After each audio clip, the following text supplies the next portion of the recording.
Hi guys, it's Sally.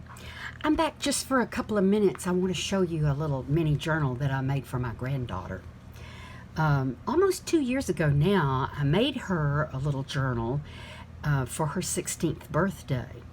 And this granddaughter is a journaler from way back. I mean, most of her life, she has journaled every night in a spiral notebook. And I've tried to give her junk journals and so forth, but no, she journals on that spiral notebook. But for her 16th birthday, I gave her a little mini journal, and I don't have it here, so I'm gonna just slip in some still pictures of it right here. Here's the cover. It's just a little collage, and then on the inside, the first page is just a little place to journal, and then there's a 3-pocket page, and then a little brown bag with a tag in it, a little embroidered teddy bear on it, and this also is a bag on the left, embossed. And then this is the back of the little journal with happy birthday on it. Okay, so this journal I made it really tiny, and I made it from these calendar, I don't know, they're index card calendar folder things that I got at an office supply store 100 years ago. But I used this to fold over and make as the cover. So this was the cover. So this is how tiny it is. It's just a tiny little book. And that gave me some pockets in here to use too. And another thing I did, you'll see in the pictures, I had this little lace, it's a little book of lace stickers. Let me show you. It has little pages like this. Isn't that just the cutest thing? So I would rip off a page and glue it onto a page in her journal so she could write, have a nice blank place to write. All right, so then this year, just about, I don't know, sometime in December, I think it was when we were together for Christmas, she asked me for another mini journal. She said, Mimi, I want you to make a journal for me just exactly the same size as you did before, that little one. And so I said, okay. Okay, now I have an ulterior motive. I'm trying to graduate her slowly into an actual junk journal for journaling.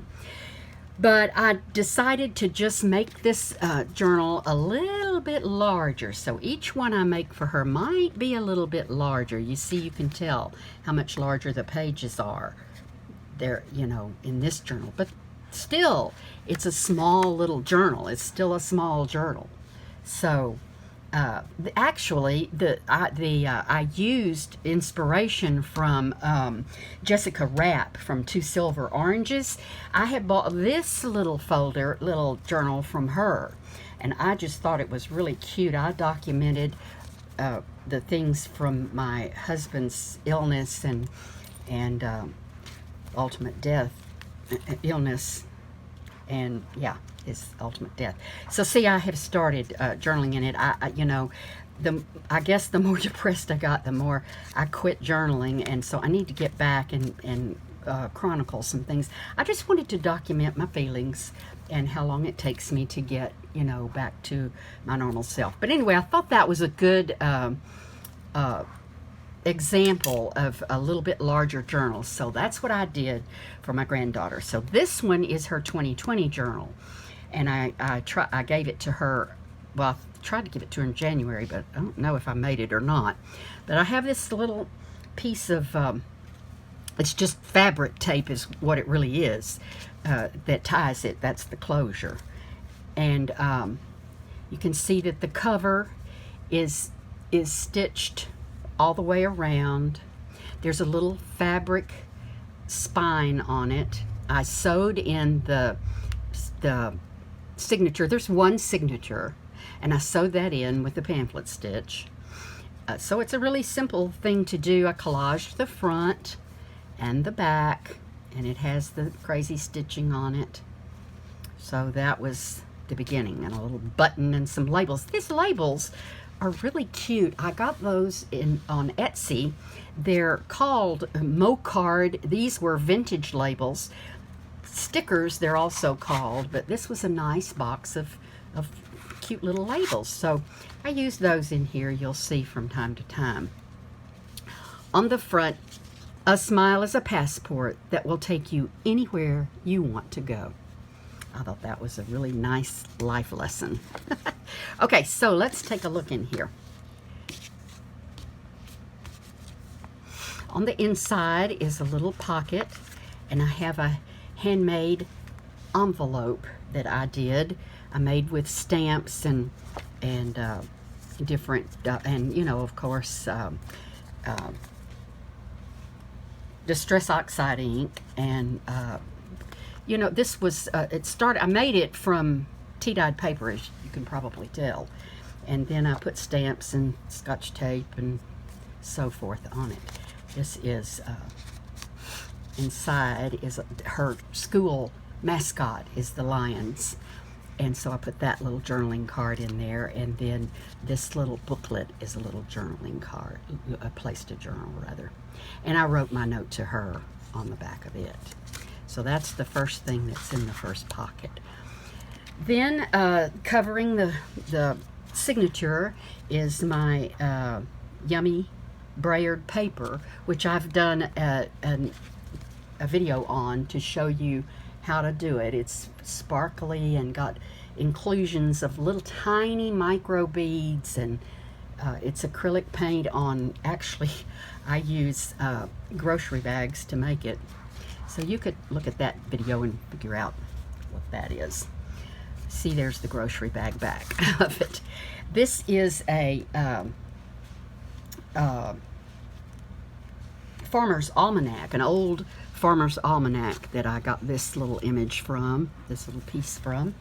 And this is decorative paper with actual fabric inclusions. I don't know if you can see that, but maybe if I did it, I don't know, but they're raised. You can feel the texture of them. That's just beautiful paper. I just love it. And then the green ink is where Korie has already started. My granddaughter has already started journaling in here. I had to borrow the book back from her to get it for this video. So this particular music paper, Korie is a singer, and she plays the guitar and she plays the piano. So she is musical and quite musical. And so I used this old looking music paper that came from, actually it came from this book, this scrapbook paper, scrapbook and collage papers, the European collection by Tweety Jill Publications. And this particular book, I showed it to you because I think it's got some great papers in it. It's got some wonderful things to use in there. Ledgers and music and book pages, and even these marbled sheets. So I really like this book. I use it a lot. Alrighty, back to the book. And so on the back of that paper was this, and then this is tissue paper, tracing paper, actually, not tissue paper, tracing paper. That's in this in there on top of this. This is coffee dyed paper, and with this little greenish blue color in it, that probably was wine. I did some wine dyeing at some point in time, and then I made a little flip out here with a tab on it, on coffee dyed paper, and I of course used the distress ink to muddy it up and make it look crummy. Make it look old. This was scrapbook paper, probably Tim Holtz. Doesn't that look like Tim Holtz paper to you?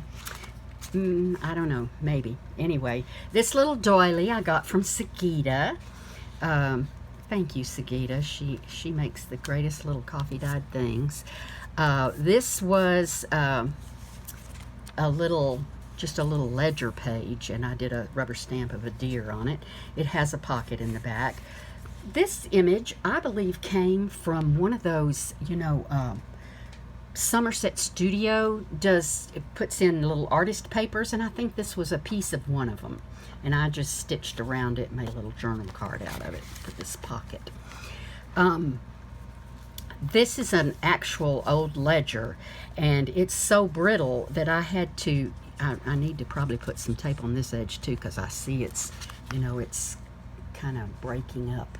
And so that's what I did here. This is washi, but this is handmade vintage tape. And what I do, I wanted to show you quickly. I know most of you do this already, but just in case, I thought I'd show you how I do it. It's one of my favorite things to do. I just get Scotch tape. I like to get the thin tape, but sometimes I use the thick, and just put it down on my nonstick page here, little nonstick, you know, the stuff you get, the Teflon kind of a thing that nothing sticks to. And then I just use my distress ink. I'm using Vintage Photo, I think. Yes, by Tim Holtz. And I just make sure the edges get all inked up. And so then when I take it off, it makes a great piece of just vintage looking, old, like it's been on there forever. I'm going to put this on the edge here. So I'm putting it on the edge. I got a little wrinkle in it, but that doesn't bother me a bit. That happens. Things happen. So you see, it just makes it look even older and keeps it from tearing sometimes. Okay, this is just coffee dyed coffee dyed paper that I used a lace doily for to make an impression on it. This was scrapbook paper. This little thing I think is a rubber stamp though. This little piece right here. Let me get this page out from under me and out of the way so I can see what I'm doing here. Okay, so this was a little rubber stamp on scrapbook paper. I coffee dyed the back of the paper.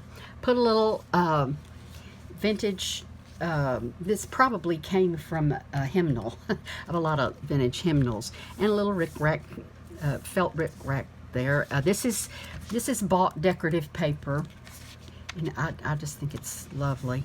This is just a little decoration with washi tape and a little 3D sticker.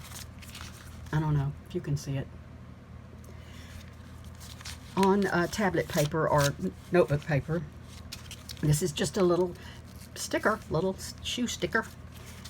Coffee dyed paper. Here's a regular bought paper. This is decorative paper that has little pieces of paper inclusions in it.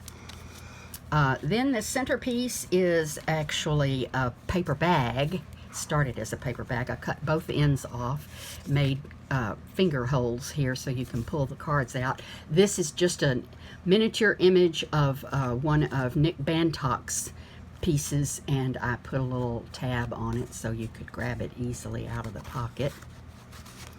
Decorated the pocket with washi tape and stickers.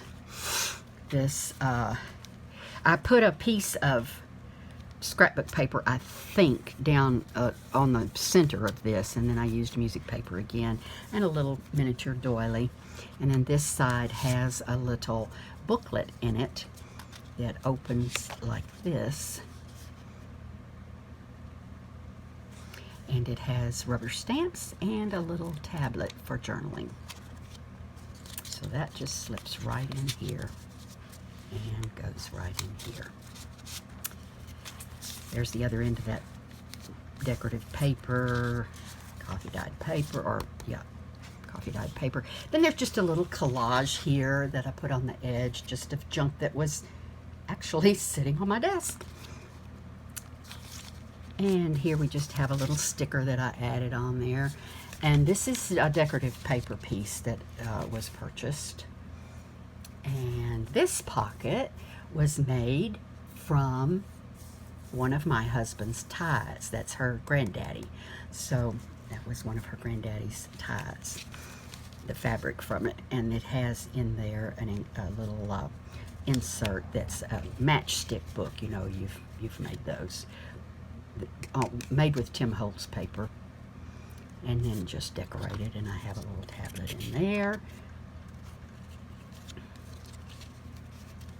And it slips right in here. Oh, there's a little rusted pin on here on the lace. See that? You see that rusted pin?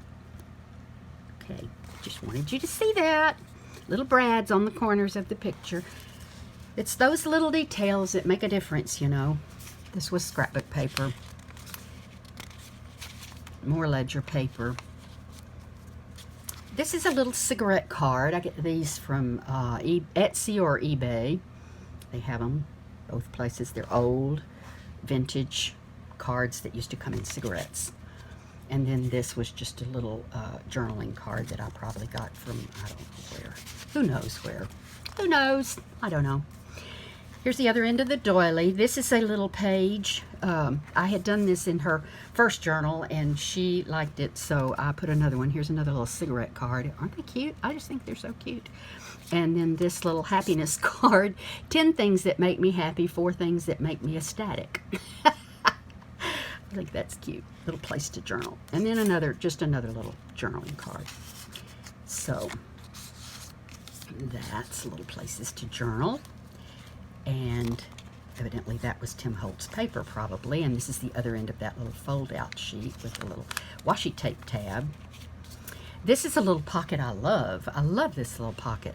To tell you the truth, I think I saw this on a YouTube video, but I don't know whose it was. I have no idea how to find it again, but I just remembered that it was a fabric pocket and it had this see-through top.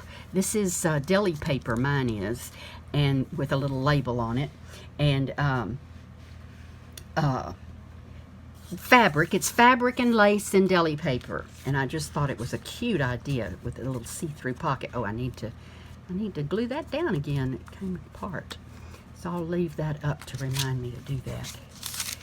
And there's the other end of that's what that music paper looked like, and this is the paper with the fabric inclusions in it. This is the other end of the Farmer's Almanac page.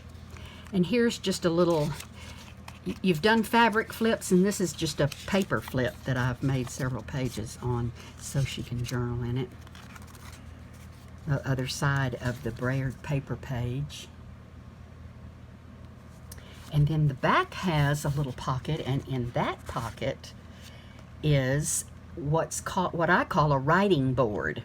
It's thick so that when you come over here and you get like, where is that center thing? You get like on top of the, oh, here it is. Like if you get on a page that's on top of this thick stuff and you want to write, and it's thick and it has these crunchy places on it, these things, you can put your writing board right inside here, and that gives you a flat surface to write on. So that's what I put in the back of the book, so she would have something to help her when she's journaling. And then the back cover, and that's it for this little book. So I just wanted to share that with you, and I appreciate you stopping by again. See you soon. Bye-bye.